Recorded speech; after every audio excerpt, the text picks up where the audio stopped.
Okay.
Okay, so first we'll go through the workshop agenda, means what are the things which we will be doing.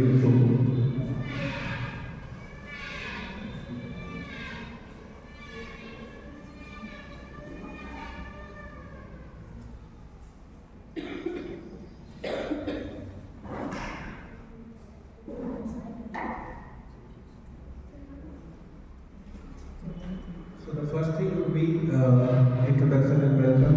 This we had already done.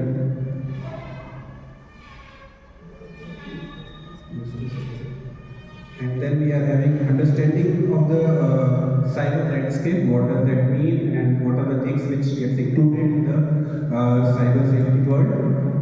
After that, some basics of cyber safety, and then very important when we are dealing with the students. So online behavior, not only for the students as well as the teacher, how we have to behave online. So we must understood that, and accordingly we should teach our student as well how to behave online and digital etiquettes. Then the next topic would be protecting personal data and privacy. That is very important to protect our data, what to share, what not to share, and if you are having data of anyone, so whether you have to share it with others or not, in consent before sharing any data. So these are all things we will be discussing. Then safe use of social media in education, and then dealing with cyberbullying, which is very common topic nowadays. Children get so much affected by the cyberbullying because they have very good presence over the social media, and definitely you can't stop them to use social media because they are in that environment. Definitely they will be interacting with those kind of things. So we must understand first ourselves that how to handle cyberbullying, what that means, that will be discussed later on in meeting. And then action plan, how you can implement cyber safety and security, then question and answer and feedback round, and this would be the total agenda.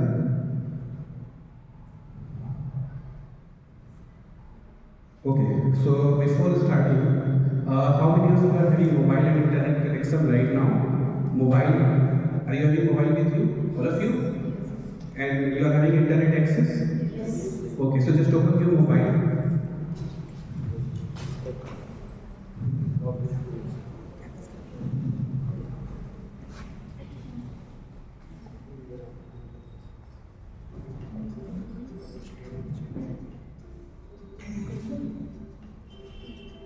Okay, open Google Chrome browser or any other browser, whatever you are having. Then you can type this address, you can see here, old.classpoint.app.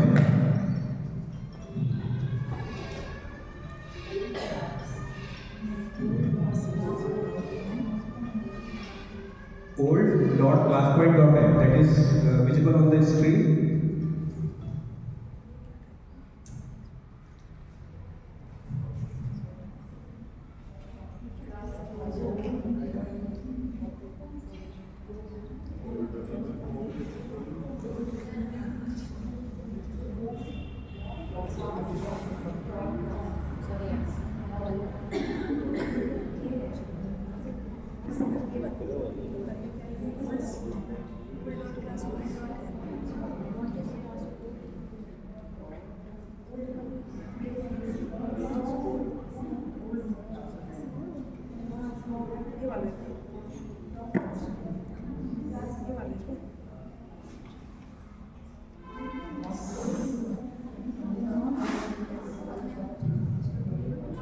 able to open? Okay, and it will be asking about the code, class code, right? So you can see that class code in the right top corner, 43405. Just enter that code there, and then it will ask you to enter your name. So please write correct name. After that, press submit, and after that you will see one question. The same slide will be shown there, and it will ask you to enter yes or no box. Are you excited for the box?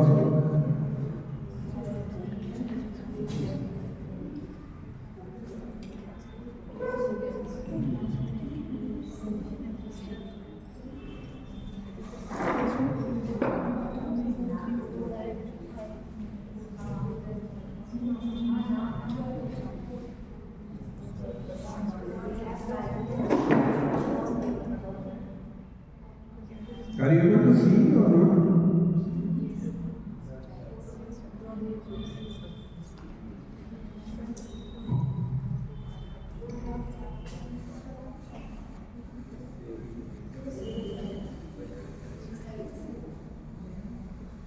Anyone what succeeded in logging in? Yes, sir. Okay. So question is being displayed or not there?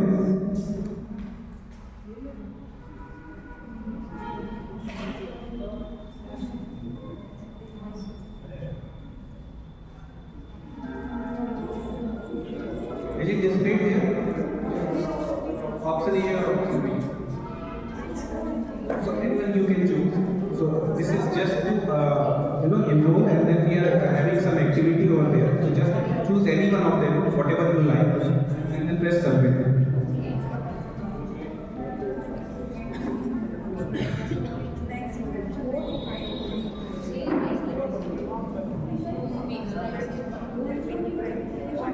Okay, so this kind of answer we will be seeing later on as well. Okay, so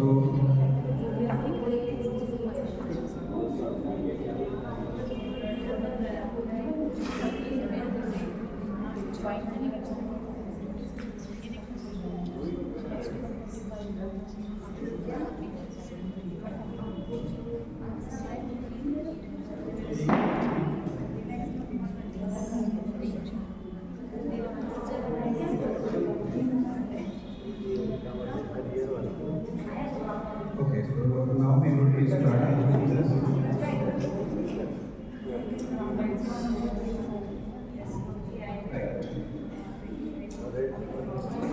So here is the objective. So the objective is why we have to attend this kind of workshop, why it is important. So first thing is to raise our awareness, to increase educators' awareness of the evolving cyber landscape. When we talk about cyber landscape, so generally those who are not from the technical field, so they would be just understanding using the internet and all this thing would be considered as cyber world, right? But it is a broader term which includes not only the online medium, even the offline medium, like if you are using a pen drive or any kind of digital data if you are using. So these all things would be included in cyber world, right? So we must be aware about these terms. So that this is in all as an umbrella term, we can call it as cyber landscape, right? So it will include whatever thing you are using in online medium or whether it is offline medium. So whenever you are using any digital technology or might be a tool, so that would be covered under cyber landscape, right?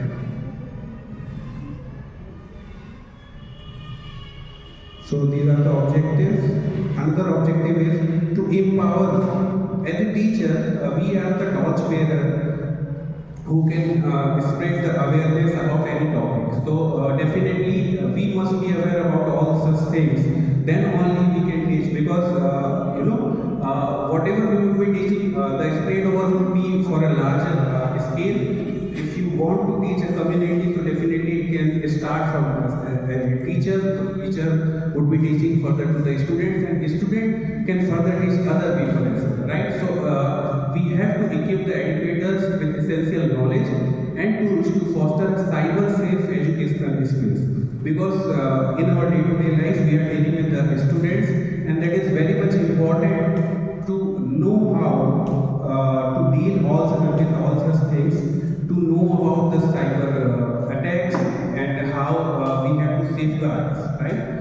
same thing can be imparted in our day-to-day life, because every day might be you will be using Google Sheets or Google Forms, Google Classroom. These all tools are being used by the educators nowadays in each or day-to-day basis in our teaching and learning process, right?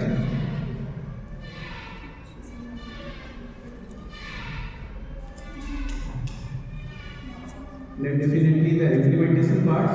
So why it is important again to protect our students from any kind of threat, safeguard students from online threats, ensuring a secure learning environment. Because when we ask them to submit any particular assignment online, or when we interact with them using WhatsApp medium, so sometimes what happens, so instead of just using this platform, the students are involved in some other activity. They are very much active on social media platform. Sometimes they get cyberbullied or they got threatened by someone because they have exposure to all these tools, right?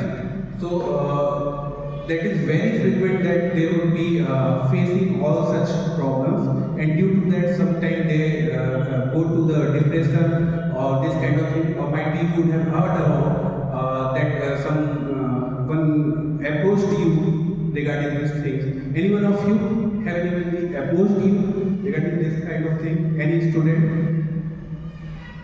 Who is computer teacher? Anyone? Generally, this happens in senior or middle school section, right? So, to me, so many of the students have approached even teachers as well.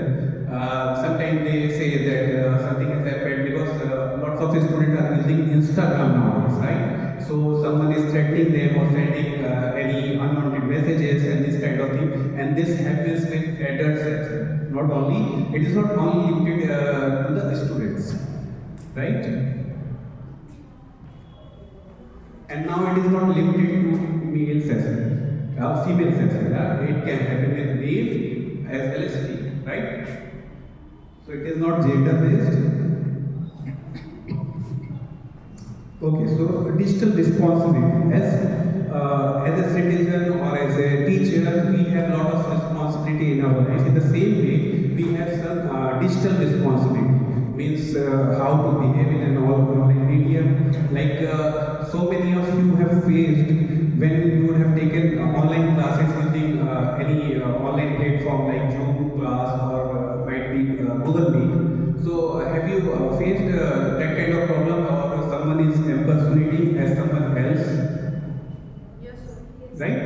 So that has happened. So how to deal with those kind of situations? Because when you are dealing with little child, so definitely this kind of things will be happening everywhere, right? They come with some different names, right?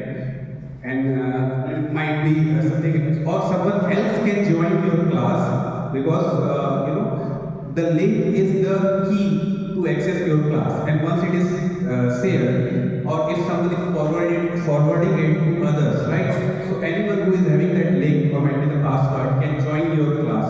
So there are some safety measures which can be implemented, although that is not the we would not be emphasizing on that. Might be in any other session I will be taking care of that. So these are the digital responsibility as a teacher we have to be aware about, right?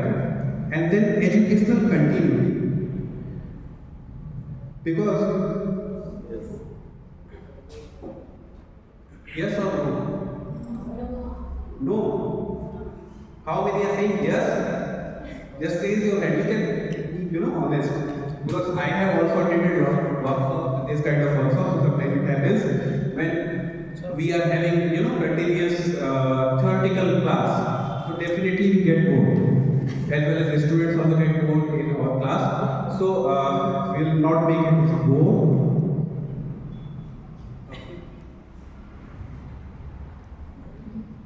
Right?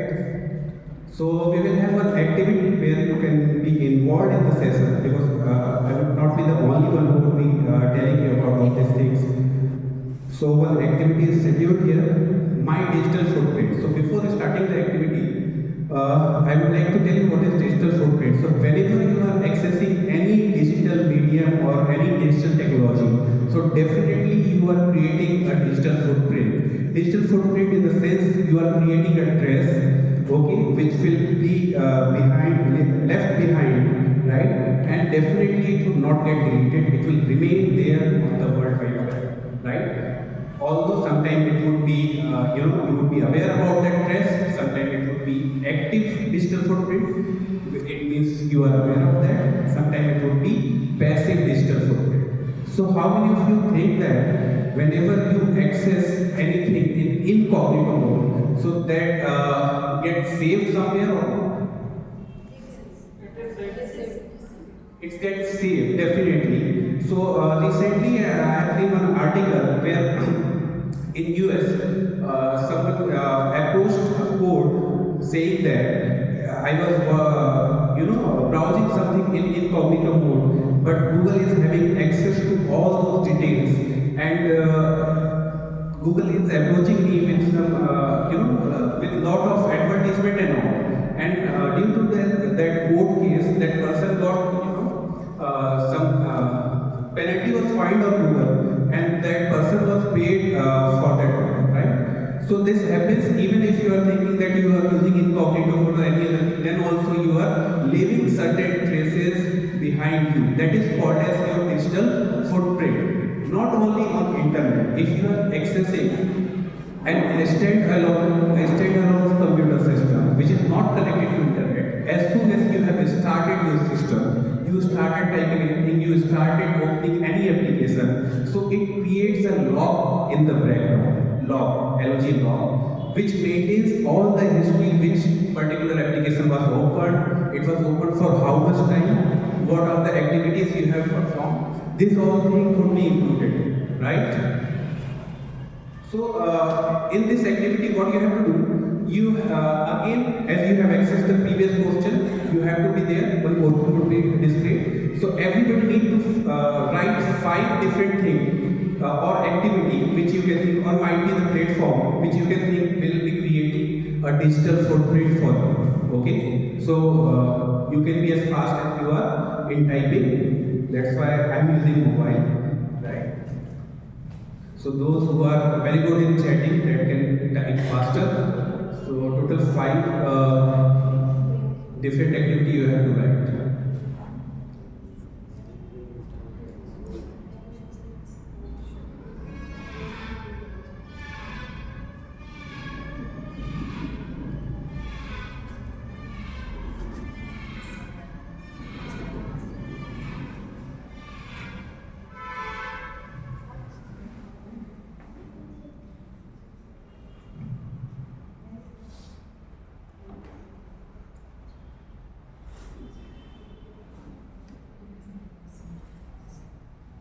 I think internet connection is lost. Let me check.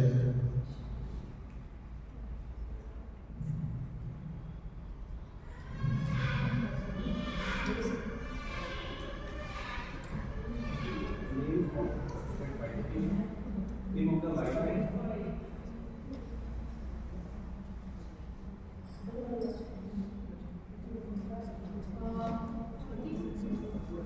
Provide the password.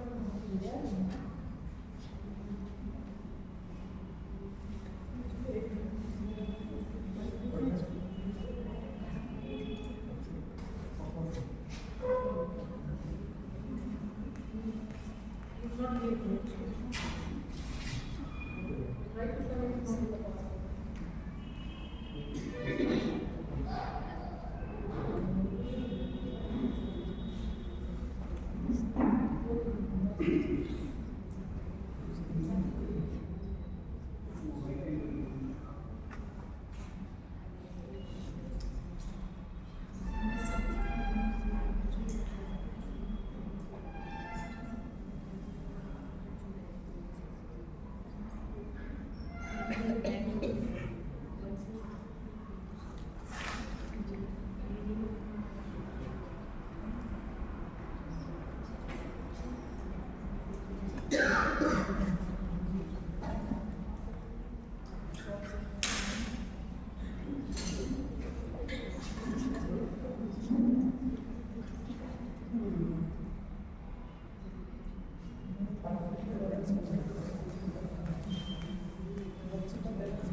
Okay, so now you can see the question.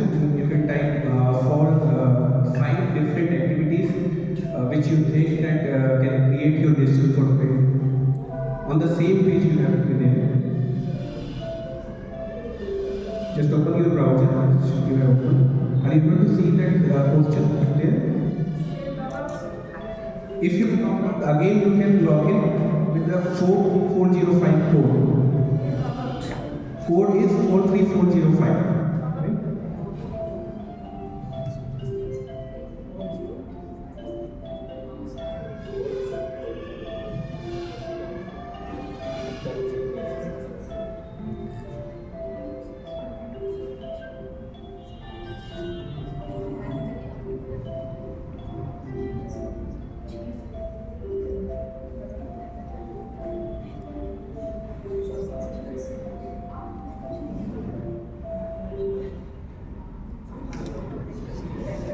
Okay, amen. Hey, I always written that right. So Instagram and then happy. So like being happy can also be phishing, right? Always written phishing. Yes, correct. Using fake email messages to get person's detail. I think someone was trying to write that. Okay, fine. So that's great. Some of the digital footprint related activity I have already told. So if you are using a pen drive, if you are using CD or DVD, that kind of thing. Right now we are not using that much, or might be the SSD. So as soon as you connect it with your laptop, it starts creating the log, and you start creating your digital footprint, which will be left behind you. So you must be aware about that.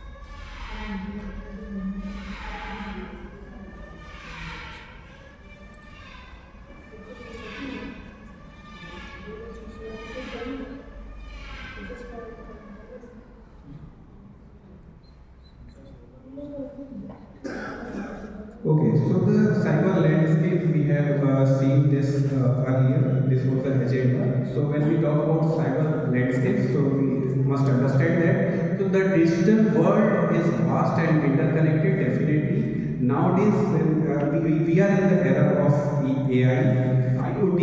IoT are the devices which are connected through internet. You would have heard about it, where you are using a lot of smart appliances which can be connected through internet. That might be a CCTV camera, okay, or the different monitoring system which you can use in your home. So these all things are interconnected. Even though you are not using a full-fledged computer system, then also you are connected to the world through this medium, and definitely you can be traced, you can be tracked using all this medium, right? So influencing every aspect of our life and including education as well. When we talk about education, so we talk about smart panels, definitely these projectors, internet, Google Classroom, Google Forms, these all things are included in cyber landscape. So as educator, it's crucial to comprehend the multifaceted nature of the cyber landscape to navigate it effectively. So definitely, in order to stay in the board, first we must know about that board, and then only we can lead toward our destination, right?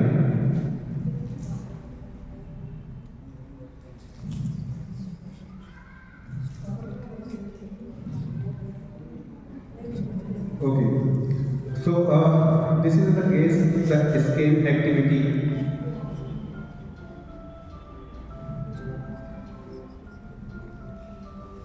I think you guys are not able to see, right?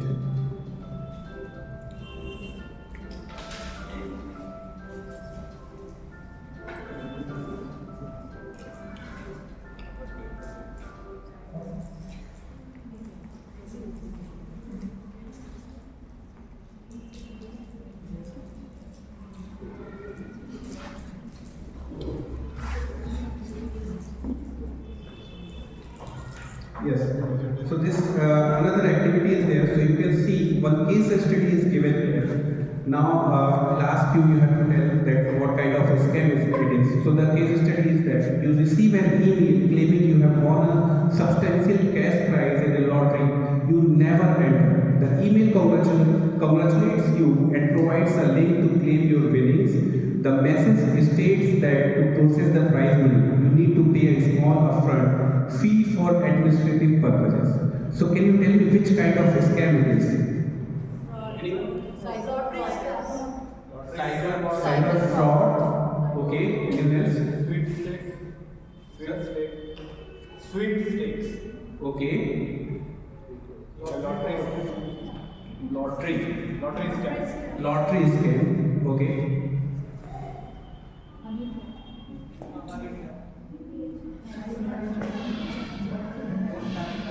Anyone else? Okay.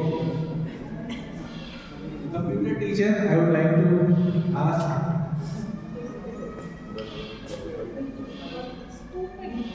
Is spoofing. Okay. Fine. Anyone else? Okay. So I will tell now. So this is considered as phishing. Phishing term is derived from the phishing where you go and you give some lucrative things to the fishes and then you get them. So from there this word has been derived, that is called as phishing. So why it is not cyber fraud or financial fraud? Because people just send you an email. He has performed anything, right? So that's why it is called as phishing. So the person want to trap you. That's for that reason that person has sent you a particular link and give you some certain lucrative offer so that you got honey trapped in there. And as soon as you will click on the link and you will provide the details, might be your personal details, or if you will provide any kind of financial favor in terms of money or anything, then it will become cyber fraud, right? So that is the difference. So phishing is something when not only it is limited to emails.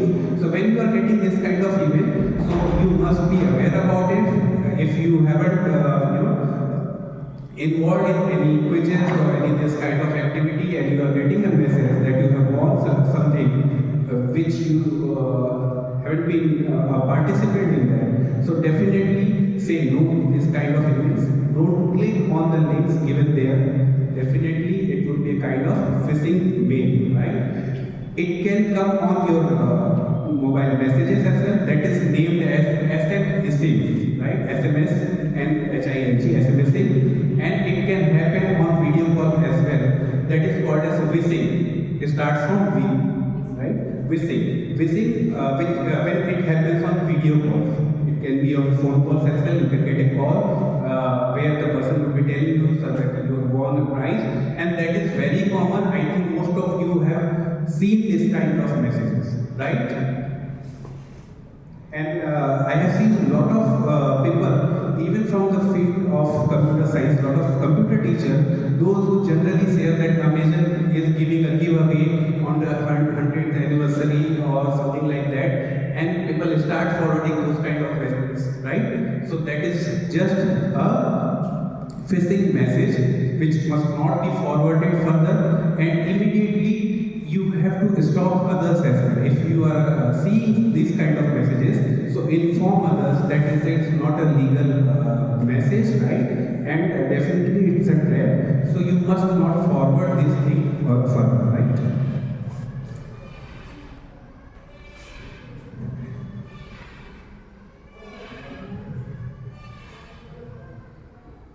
Okay, why should you be cautious about these offers? What will happen? Anyone?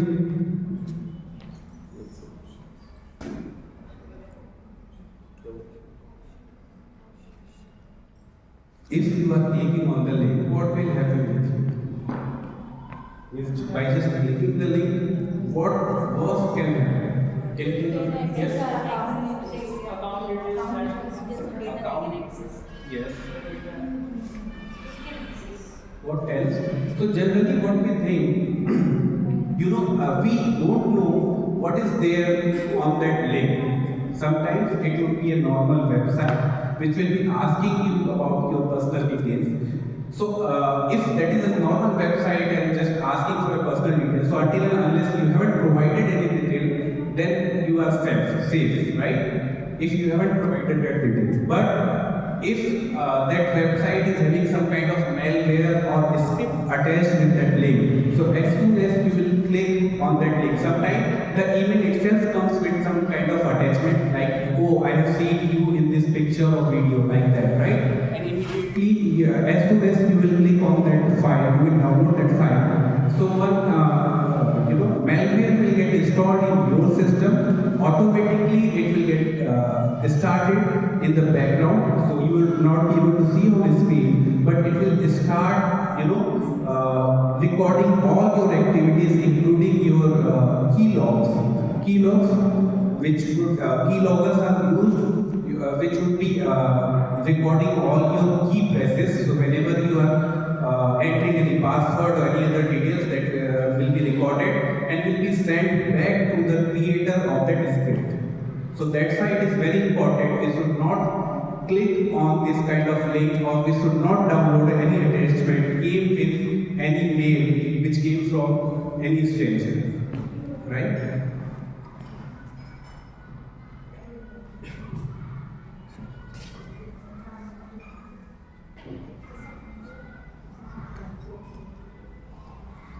So next topic is some cyber safety basics. What we must know. So there are certain essential tips for the educators. So password hygiene is the first thing. As we take care of our hygiene in our lives, in the same way, password hygiene is very important topic nowadays. So we must use a strong password. Create and use password with a combination of uppercase, lowercase, numbers and symbols. So this is very much important. Generally we look over on this detail, and whenever we create a new account, in order to remember it or in order to memorize it, we keep it very simple, right? But it is why important to use all this uppercase, lowercase recommendation, because sometimes what happens, if we are habitual of having very common password, so it can happen, or if we are using same password for all of our account, that is very wrong and you can be tracked. For example, someone got your Gmail account password, right? Or someone has guessed that. After that, that person can recover all other accounts using your Gmail account. So even if someone is having only your Gmail account password, then also all your accounts on different social media platform or any other platform can be compromised. That person can get all the details, your bank transaction detail, because generally what happens, banks send all those transaction detail on your email, and most of the OTP would be sent on your email itself, right? So it is very important to be aware about this and use password which is very strong and cannot be guessed or cannot be cracked easily.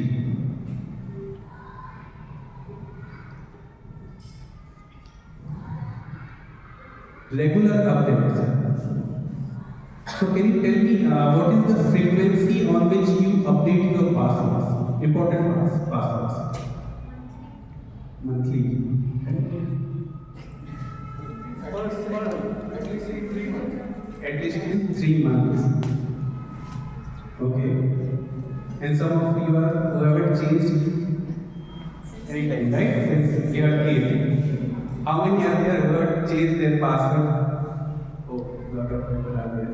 So I would request, please change at least important password like your major mail account, right? Banking related passwords or pins, it must be changed, because you never know where you have shared it. So before another person start using that, just change your password. That's why it happens. Sometimes you see, or you will see a lot of messages. Someone has hacked my FB account or Instagram account. It cannot be hacked. That is not the actual term which can be considered as hacking, because these giants are having a lot of hackers team to protect them. So it cannot be hacked from their side. Definitely, you are giving your details to someone, and from there they are getting into your account, right? So when we say that my email account got hacked or this thing has happened, so it is not happening from the server side. These are the giants. They are doing a lot of things. Thousands of people are there to safeguard them, right? So it's not that easy to hack from that side. It's us who are sharing our own detail with others. Might be through some social engineering medium. Social engineering is a term where people try to get your password from you by telling you something, lucrative things, like as I told you, phishing related things, and definitely you would be sharing your details. And in that case, you cannot say or you cannot approach FB or Gmail or Instagram to safeguard you, because you are the one who is giving your key to others, right? It's just like you have locked your house and just you have given a key to someone else or your neighbor or any stranger, and then you are saying the contractor was not good here, made that lock which was secure.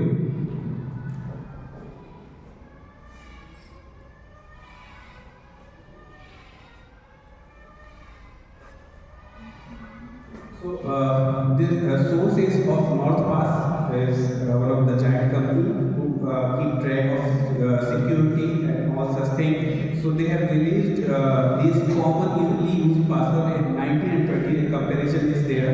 So what are these commonly used password around the world? So first one is 123456. How many of you are having this password? I will not use. No one. Okay, so come to the next one. Picture one, I don't think anyone would be using here. Password is the password. Out there. Nobody is using that as well. Great. Then 1 multiple times, and then 1 2 3 1 2 3 1 2 9, and others 20. 20 is very important. ABC 1 2 3. These are the some common passwords. Never keep this password. It is easily guessable. Anyone can guess, and people would not be guessing it manually. So they can create a script. They can provide such common password to that program, computer program, and that program automatically will try, and hardly it will take 30 to 40 seconds to crack you or to guess your, I would say, to guess your password. Okay, so there are only few, so they can have a dictionary of all such kind of password, a long dictionary which would be having thousands of common password, and easily it can be guessed using that. So never use this kind of password. Never use your date of birth, okay, or your personal details in your password. How many of you using this personal details like your car number? Are you using Sir, I also use my bike. bike? So it's easily guessable. Any of your friend can easily guess, because that friend would be knowing about your bike details, right? So after this session, you must change that. The bike number में पास Bike? Bike? क्या चीज